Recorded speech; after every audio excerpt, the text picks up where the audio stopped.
الحمد لله وكفى وسلام على عباده الذين اصطفى أما بعد فأعوذ بالله من الشيطان الرجيم أم كنتم شهداء إذ حضر يعقوب الموت إذ قال لبنيه ما تعبدون من بعدي قالوا نعبد إلهك وإله آبائك إبراهيم وإسماعيل وإسحاق إلها واحدا ونحن له مسلمون صدق الله العلي العظيم وقال النبي صلى الله عليه وسلم كلكم راع وكلكم مسؤول عن رعيته أو كما قال النبي صلى الله عليه وسلم۔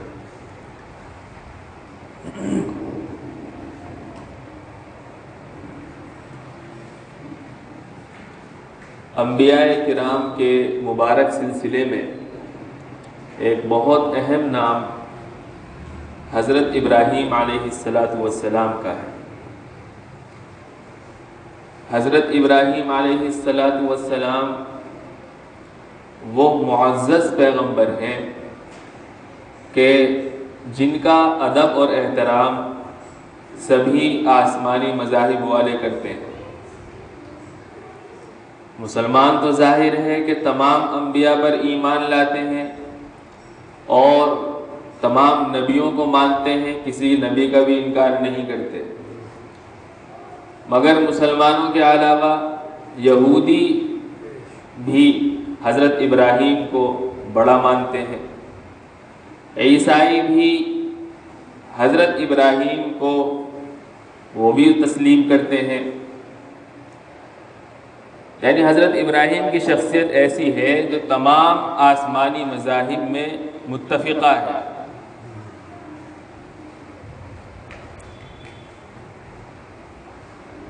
ان کے بیٹے ہیں حضرت اسحاق علیہ السلام، وہ بھی نبی ہیں، اور ان کے بیٹے ہیں حضرت یعقوب علیہ السلام، یہ بھی نبی ہیں، اور پھر ان کے بیٹے حضرت یوسف علیہ السلام ہیں، یہ بھی نبی ہیں۔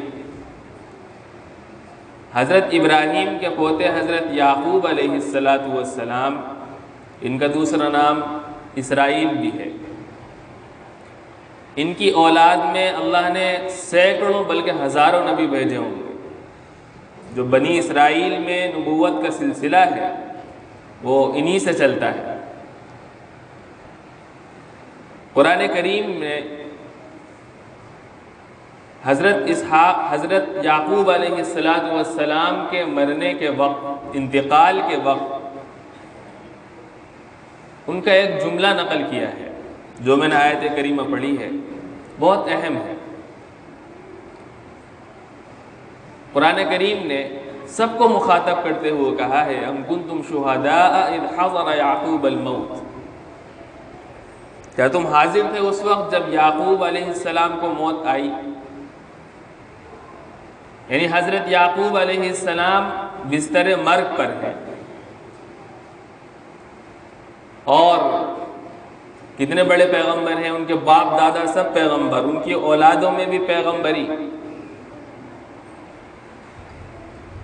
وہ اپنے پورے خاندان والے، اس وقت ظاہر ہے کہ ان کے آس پاس ہوں گے، خاندان بھی کافی بڑا تھا حضرت اسحاق کا، حضرت یعقوب علیہ السلام کا، وہ سب ان کے ارد گرد چاروں طرف ان کے بیٹے بھی ہیں، اس میں ان کے پوتے بھی ہیں، ظاہر ہے کہ اور بھی ہوں گے، نواسے وغیرہ سبھی ہوں گے،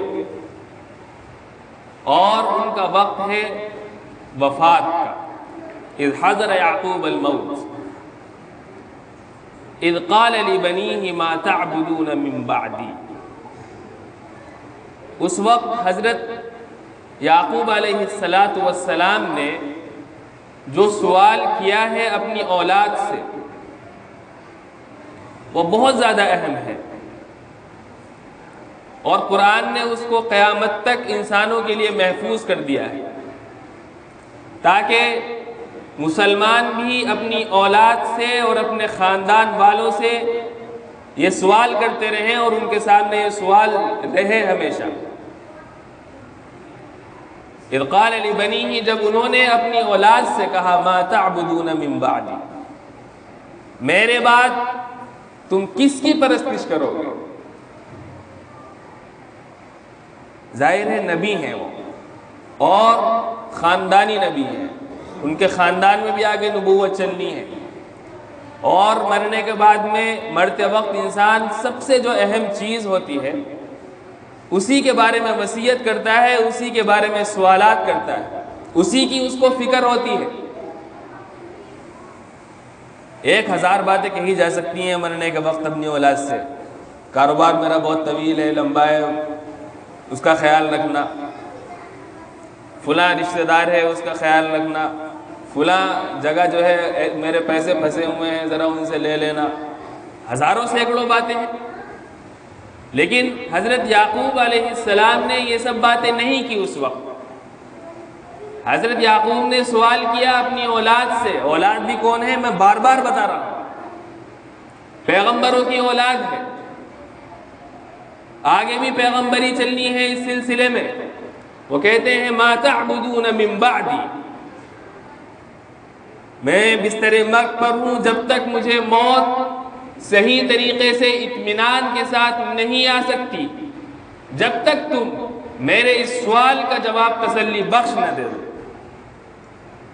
کہ میرے بعد، میرے اس دنیا سے پردہ کر جانے کے بعد میں تم کس کی پرستش کرو گے؟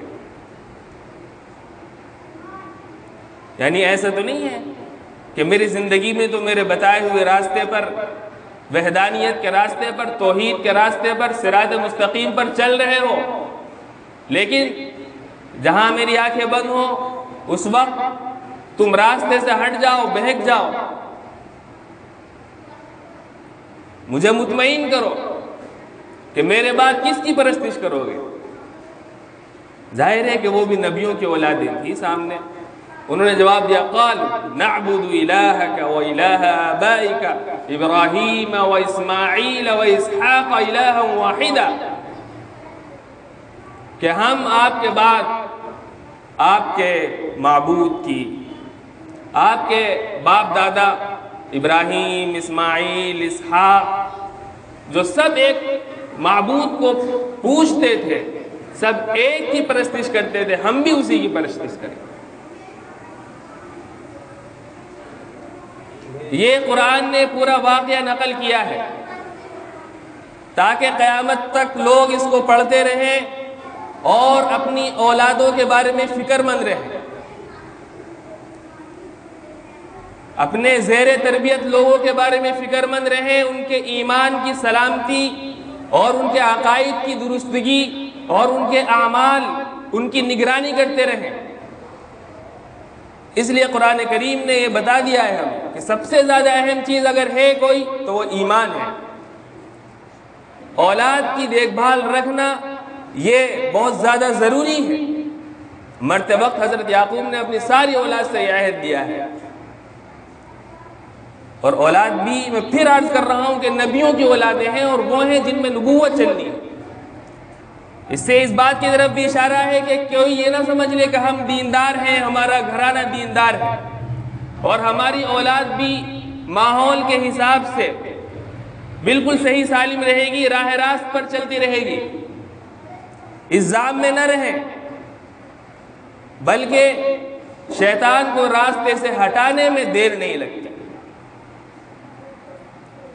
ظاہر ہے کہ نبی ہیں وہ، اور پھر بھی ان کو اتنی فکر ہے۔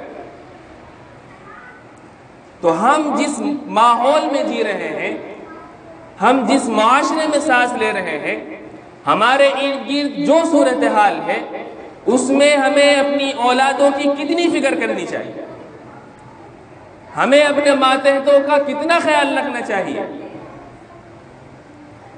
جب اتنے بڑے پیغمبر اپنی اولاد سے پوچھ رہے ہیں، ظاہر سی بات ہے اولاد اللہ تبارک و تعالیٰ کی ایک عظیم نعمت ہے، اور یہ نعمت ہر کسی کو نہیں ملتی ہے۔ اللہ اپنے فضل و کرم سے جس کو چاہتا ہے دیتا ہے۔ یَهَبُ لِمَن يَشَاءُ إِنَاثًا وَيَهَبُ لِمَن يَشَاءُ الذُّكُورَ، جس کو چاہتا ہے وہ لڑکیاں دے دیتا ہے، جس کو چاہتا ہے لڑکے دے دیتا ہے۔ اللہ تبارک و تعالیٰ جس کو چاہتا ہے دیتا ہے، جس کو چاہتا ہے نہیں دیتا۔ ہزار تمنائیں کرنے کے باوجود، ہزار جتن اور کوششیں کرنے کے باوجود اولاد نہیں ملتی، تو اولاد کا ملنا کتنی بڑی نعمت ہے۔ جب اولاد ملتی ہے تو اس کے تعلق سے ذمہ داری بھی مسلمانوں پر عائد ہوتی ہے۔ ایسے نہیں اولاد مل گئی تو بس اب اس کو ایسے ہی چھوڑ دیا جائے، بلکہ شروع ہی سے اس کے اللہ نے بہت سارے حقوق اس کے والدین کے اوپر رکھے ہیں۔ اچھا نام رکھا جائے اور اس کی تعلیم اور تربیت کا اچھا انتظام کیا جائے۔ نہیں کیا یا غلط تعلیم کا انتظام کیا یا تربیت صحیح نہیں کی تو اب اس کے بارے میں سوال ہوگا قیامت کے دن۔ اللہ نے نعمت دی تھی اولاد کی، تم نے ان کی تعلیم و تربیت پر کیوں دھیان نہیں دیا تھا؟ ایسے ہی کیوں چھوڑ دیا تھا حالات کے رحم و کرم پر؟ اپنی اولاد کے بارے میں جس طریقے سے ہم یہ فکر کرتے ہیں کہ ان کا مستقبل اچھا ہو، یہ اچھا کمائیں، اس دنیا کے اندر اچھے انداز میں رہیں، ان کا طرز حیات، ان کا طرز زندگی اچھا ہو، ان کو کوئی پریشانی نہ ہو، ان کو سب سہولتیں ہوں۔ ہر باپ یہ چاہتا ہے کہ میری اولاد اچھا کاروبار کرے، اس کو کوئی پریشانی نہ ہو۔ اگر ہمارا بس چلے تو ہم تو یہ چاہیں گے کہ ہماری اولاد، اولاد کی اولاد اور پھر ان کی اولاد 7 پشتوں تک کے لیے ہم اچھے کاروبار کا، اچھے معیشت کا، اچھے ان کے لیے رہن سہن کا انتظام، گھروں کا انتظام کر کے جائیں۔ آدمی اپنی زندگی گزار لیتا ہے لیکن سوچتا ہے کہ ہم تو مر ہی جائیں گے، ہماری اولاد، ہم اپنی اولاد کے لیے گھر بنا رہے ہیں، اپنے بعد میں آنے والی نسل کے لیے یہ کام کر رہے ہیں، سب کچھ یہی کرتا ہے۔ ان سب سے زیادہ ضروری ہے کہ اپنے اولاد کی ایمان کی حفاظت کریں، ان کی صحیح تعلیم و تربیت کریں۔ صورتحال جتنی اس وقت خراب ہے شاید اس سے پہلے کبھی اتنی خراب نہیں تھی۔ ہم اپنے چھوٹے چھوٹے نونہال بچوں کو بھیج دیتے ہیں اسکول اور کالج میں، اور وہاں کا جو ماحول ہے وہ غیر اسلامی ہے۔ ان کے ساتھ پڑھنے لکھنے والے سب طرح کے رہتے ہیں، مسلمان بھی ہوتے ہیں، غیر مسلم بھی ہوتے ہیں، پڑھانے والے بھی سب طریقے کے رہتے ہیں، لیکن ہم اتنی کوتاہی برتتے ہیں کہ ہماری اولاد جو پڑھنے جا رہی ہے یا کہاں جا رہی ہے، ہم ان کو یہ نہیں دیکھتے کہ وہ کیا پڑھ رہے ہیں، ان کو کیا پڑھایا جا رہا ہے، کیا سیکھ کر آ رہے ہیں۔ اگر اسکول یا کالج کا وقت 4 گھنٹے ہے تو ہماری اولاد 5 گھنٹے کیوں باہر سب خرچ کر رہی ہے؟ 1 گھنٹہ کہاں لگایا اس نے؟ کیوں لگایا؟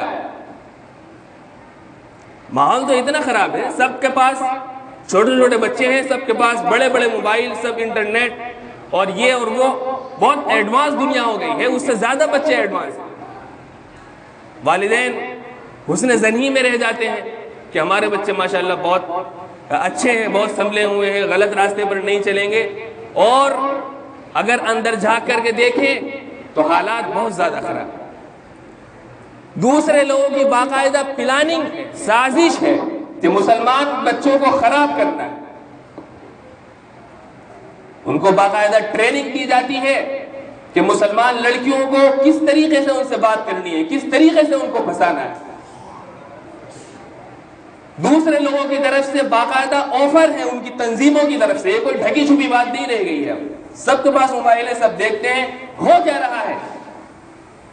یہ ہماری بیٹیاں ہیں، ہماری اولادیں ہیں، جو دوسرے لوگوں کی میٹھی میٹھی باتوں میں آ کر کے اور ہمارے ماحول کی وجہ سے، چونکہ ہم موروثی مسلمان ہیں، اپنی اولاد کو ہم کبھی ایمان کی اور دین کی اہمیت نہیں سمجھاتے، چنانچہ ایسا ہوتا ہے کہ وہ دوسرے لوگوں کے اس میں جال میں پھنس جاتی ہیں، اور اس کے بعد کیا ہوتا ہے آپ کو معلوم ہے کہ ایمان جیسی عظیم نعمت سے بھی دوسرے لوگوں کے چکر میں آ کر کے ہاتھ دھو بیٹھتے ہیں۔ کیا اس کے بارے میں ہم سے سوال نہیں ہوگا؟ کیا اس کے بارے میں پوچھ تاچھ نہیں ہوگی؟ یہ سارا کام کیا ایک دن میں ہو جاتا ہے؟ یہ کئی سال تک دوسرے لوگوں کی کوششیں، گھر کے جو ہمارے افراد ہیں ان کی بے توجہی اور ان کی بے اعتنائی اپنی اولاد کے بارے میں رہتی ہے۔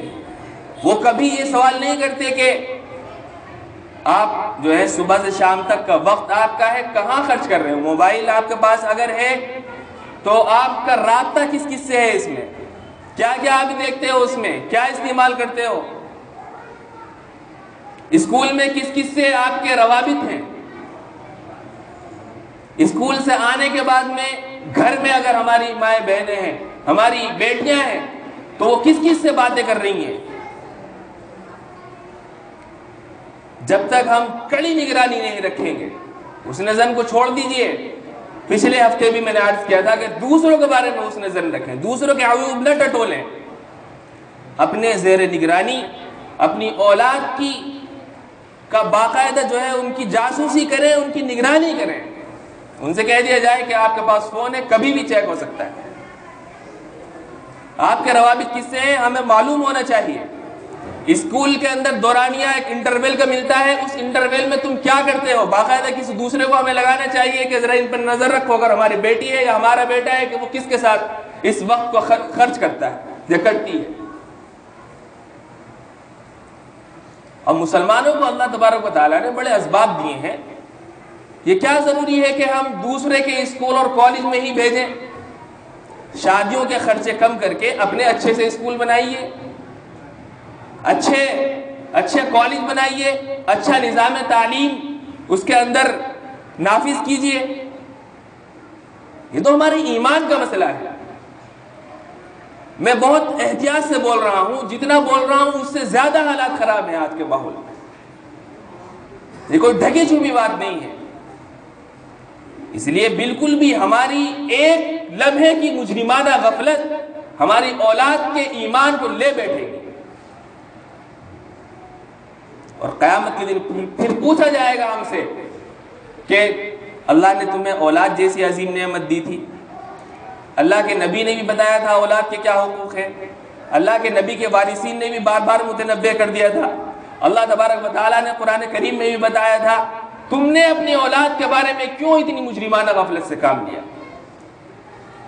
صرف مسلمانوں کا نقطہ نظر صرف یہی نہیں رہنا چاہیے کہ صرف یہی دنیا ہے۔ مسلمانوں کا تو اعتقاد ہے کہ دنیا گزرگاہ ہے، منزل ہے، یہ منزل نہیں ہے، یہ صرف ایک گزرنے کا راستہ ہے، ہماری منزل آخرت ہے۔ ہمیں آخرت میں جواب دہ ہونا ہے۔ ہر نعمت کے بارے میں، ہر چھوٹی بڑی چیز کے بارے میں ہم سے پوچھا جائے گا۔ وَلَتُسْأَلُنَّ يَوْمَئِذٍ عَنِ النَّعِيمِ، ہر نعمت کے بارے میں پوچھا جائے گا۔ اس لیے غفلت کی چادر ہمیں اتارنی ہے۔ اپنے گھر کی عورتوں کو بھی محتاط رکھیں، بلا ضرورت باہر نہ گھومیں۔ بازاروں میں جا کر کے دیکھ لیجئے کتنی ہماری عورتیں باہر، گھر سے باہر آدمی کم اور عورتیں زیادہ نظر آتی ہیں۔